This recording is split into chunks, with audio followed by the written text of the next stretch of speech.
On today's video, the time has finally come.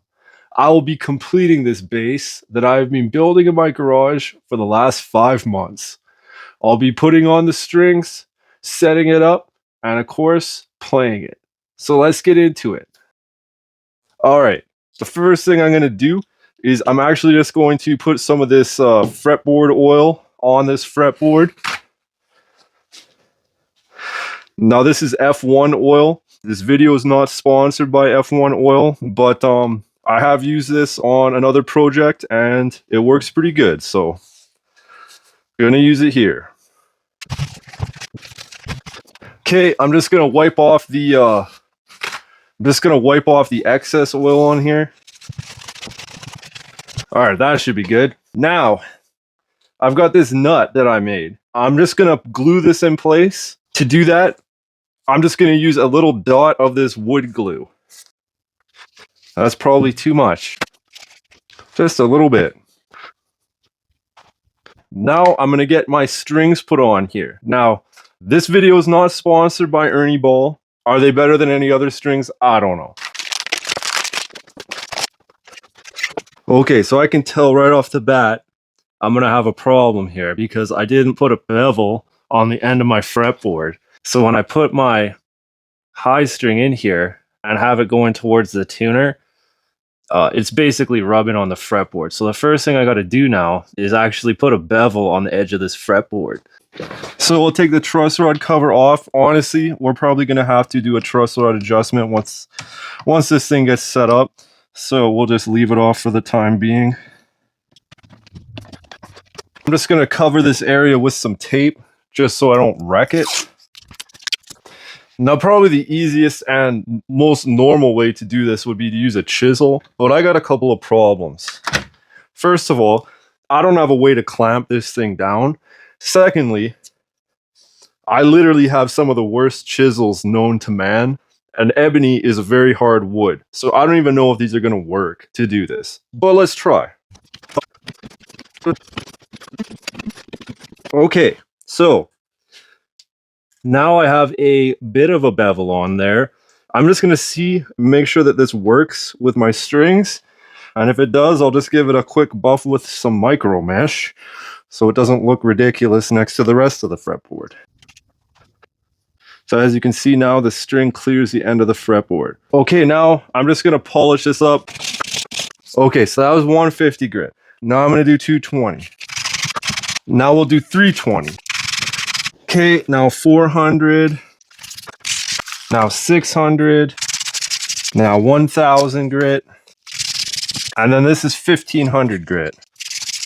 Okay, so now we'll start with a micro mesh, 2400, 3200, 3600, 4000, 6000, 8000, finally 12,000.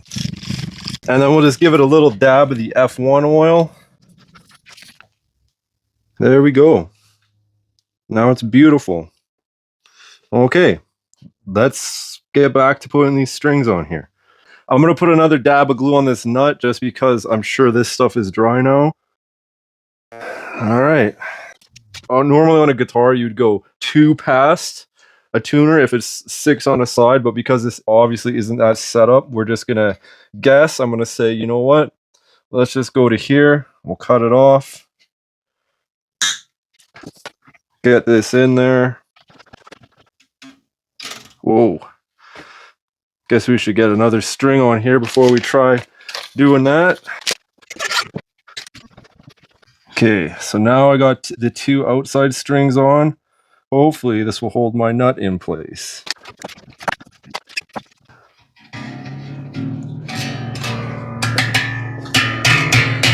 So now I got all my strings on here. Let's tune it up to pitch. Alright, so now we got it in tune. Let's take a look at our action.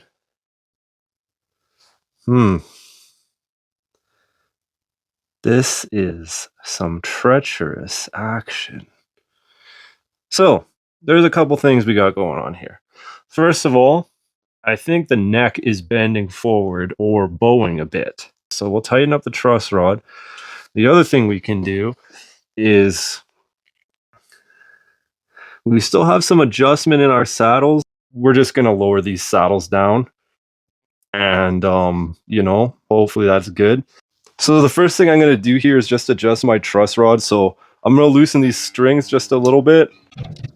Now, you take an Allen key and basically just put it into the truss rod. And then how a truss rod works is righty-tighty, lefty-loosey. So if you tighten it up, it will cause the neck to straighten out, or with a dual action truss rod like I have on this base, you can actually make the neck back bow, but we're not going to do that. So I'm going to tighten this up to straighten it out a bit. If you were to turn the other way to loosen it, it will create a bow in the neck, which is what we're trying to get rid of. So we're going to tighten this up. Okay, so now I have adjusted my truss rod and also I've retuned it. So, that's helped us a bit with our action, but I think it's still a little bit high. And if this was a bolted on neck guitar, at this point, I would probably start thinking about tilting the neck back, but we cannot do that. So what I'm going to do now is I'm going to lower these saddles, see how low we can get them, and see how good we can get our action. So to lower the action on these bass saddles, you just take an Allen key, put it in the little Allen hole, and then you just either loosen it to lower it or tighten it to raise it. So I'm just going to lower these down and we'll see where we're at after that. Got to lower our pickup a little bit.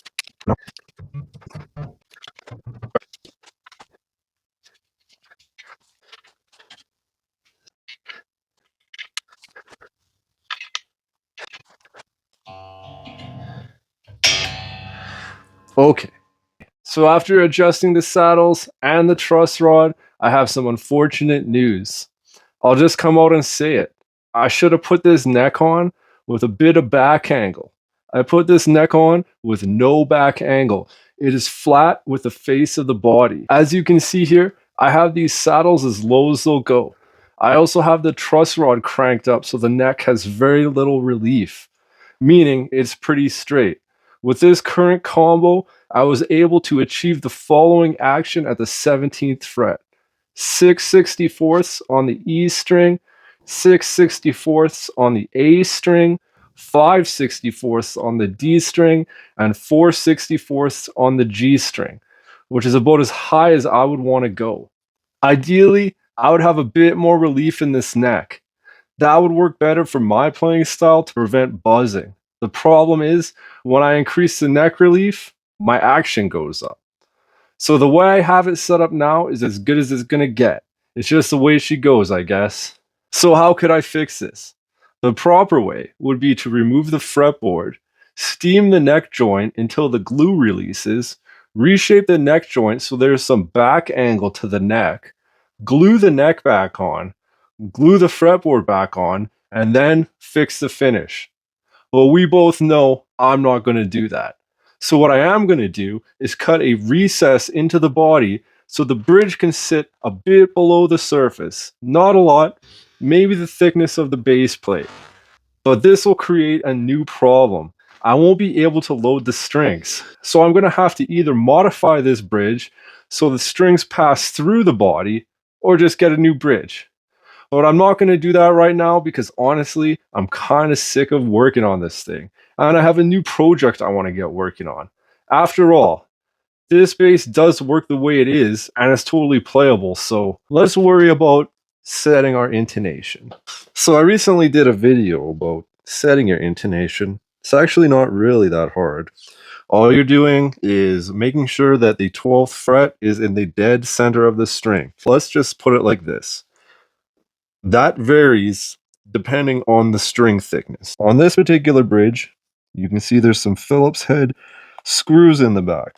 What you would do to lengthen this string is tighten that screw. And to lengthen the string, you would loosen the screw. So I'm just going to quickly go over intonating this. If you want to see a more in-depth description of it, maybe I'll put a link to the other video I did. But here we go. This is how you do this. We make sure our string is in tune first. Oh, and normally you would do this in the playing position. I'm doing it like this for filming reasons. So you make sure your string is in tune, which it is. Now you fret it at the 12th fret. So you can see there, I'm a little bit, flat.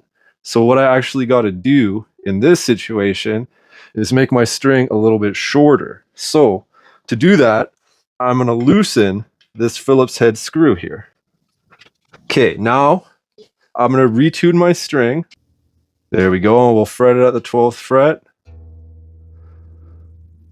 So we're pretty close. I'm a bit sharp. So I'm going to tighten this saddle, which will lengthen the string, which should make it flatten out a bit at the 12th fret. Tune it again.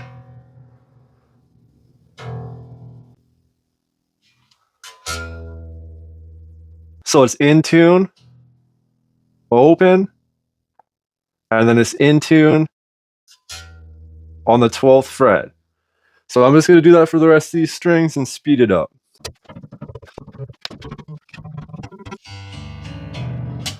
Okay, so our intonation is set. So our action is set. Our intonation is set. It's time to try it out. Now, I don't actually have a bass amp, so I'm just going to be plugging this into my guitar amp. But for filming purposes, I think that'll be just fine.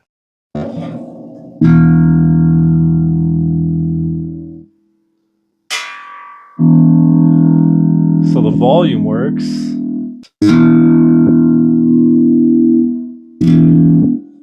Let's turn the reverb down.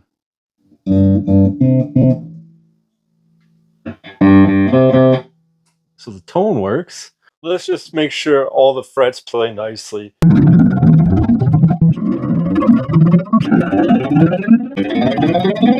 Okay, so all the frets work.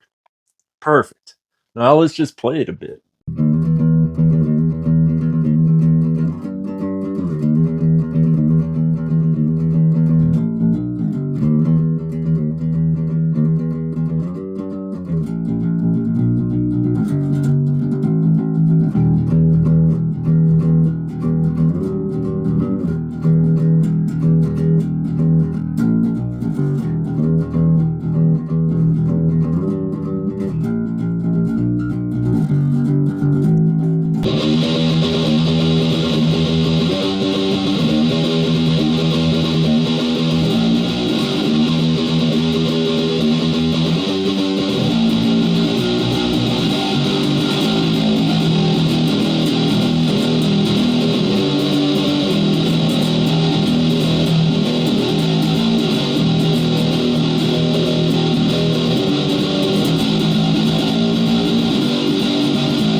At this point, I'm going to put the truss rod cover back on.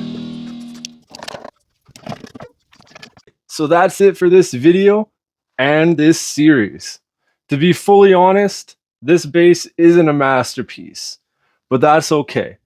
This is the first bass I've ever built, the first instrument I've designed and built from scratch in over a decade, and I did it in my garage with a very questionable setup.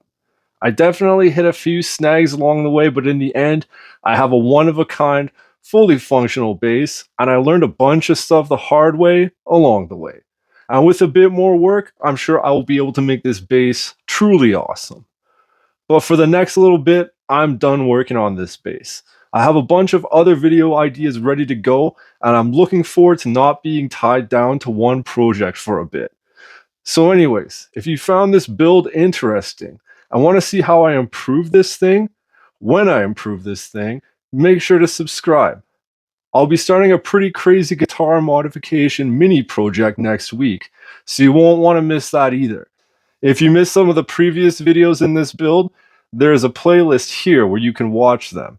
And if you're still watching, do me a favor, leave a like or a comment. It really helps with the channel, and I appreciate it. So until next week, talk to you later.